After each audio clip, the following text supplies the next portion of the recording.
Welcome to my class 4 student. Open your book Shikhar Hindi की पाठ्य पुस्तक पाठ 7 काली परी। स्टूडेंट्स, अगर हम पाठ की भूमिका की बात करते हैं कि ये पाठ किस विषय पर आधारित है, तो किसी भी इंसान की पहचान उसके गुणों से होती है, ना कि उसके रूप रंग से। तो इस प्रस्तुत पाठ में एक ऐसे राजकुमार की मनोदशा का वर्णन है जो गुणों के स्थान पर बाहरी सुंदरता को ज़्यादा महत्व देता है। किसी नगर के राजा का एक ही पुत्र था और बचपन से ही वो परियों की कथाएं पढ़ता था। अब यही उसकी इच्छा थी कि वो बड़ा होकर किसी परी से विवाह करे। जब राजकुमार बड़ा हुआ तो राजकुमार के जो पिताजी थे उनको राजकुमार के विवाह की चिंता होने लगी और उनकी जिद के कारण जो राजा थे उन्होंने परीलोक का पता लगाया जाए ऐसा सैनिकों को आज्ञा दी थी। बड़े बड़े पंडित आए, ग्रंथ पलट कर देखे, पर परीलोक का पता नहीं बता सके। इसी बीच राजकुमार को किसी ने बताया कि चित्रगिरी नामक पर्वत की तराई में, मतलब घाटी में, एक सरोवर है, तालाब है। परीलोक से उतरकर परियां उस सरोवर में आती हैं। उन परियों को कोई पहचान न सके, इसलिए वो अपना वेश बदल लेती हैं। एक दिन राजकुमार घोड़े पर सवार होकर चित्रगिरी पर्वत की ओर चल पड़ा और जैसे ही वह चित्रगिरी की तराई में पहुंचा, वहां उसने एक सरोवर मीन्स तालाब देखा। राजकुमार ने सरोवर के किनारे एक पुराने मंदिर में डेरा डाल दिया। उसे विश्वास था कि वहां परियां अवश्य मिलेंगी। राजकुमार पर दिन भर की थकान सवार थी, इसलिए उसे नींद आ गई।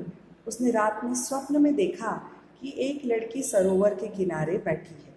उसकी नींद खुल गई, वह मंदिर से बाहर निकला। सचमुच एक लड़की सरोवर के किनारे चुपचाप बैठी थी। उसके बाल काले और घने थे, बालों में फूल लगा था और लड़की का रंग एकदम काला था, बहुत ही सुंदर, मानो काले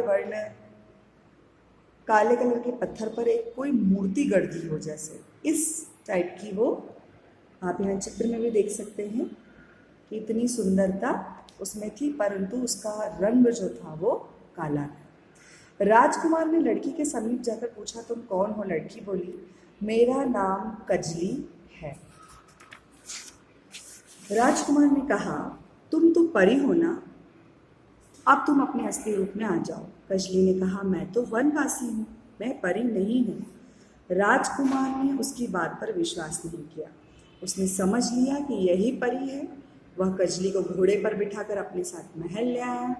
राजा और रानी ने कजली को देखा तो अपना सिर पीट लिया। अब सिर पीट लिया मतलब वो पछता गए कजली को देखकर कि ये एक काले वर्ण की एक जो लड़की है, हमारा जो पुत्र है राजकुमार, उसको लेकर परी समझकर आ गए हैं घर। राजकुमार ने उन्हें बताया कि वह परी अपने असली वेश में नहीं है, यह तो वेश बदल कर यहाँ आई है। यह बात सुनकर सभी चुपचाप थे। राजा ने कजली का विवाह राजकुमार से कर दिया। कजली की सुंदरता और स्वभाव पर घरवालों का ध्यान नहीं जाता, सब उसका रंग ही देखते। राजकुमार भी नित रात में उठकर देखता कि वह अपने असली वेश में आई या नहीं। नित मीन्स रोज, पर वह वैसे ही रहती। एक दिन राजकुमार का धीरज टूट गया।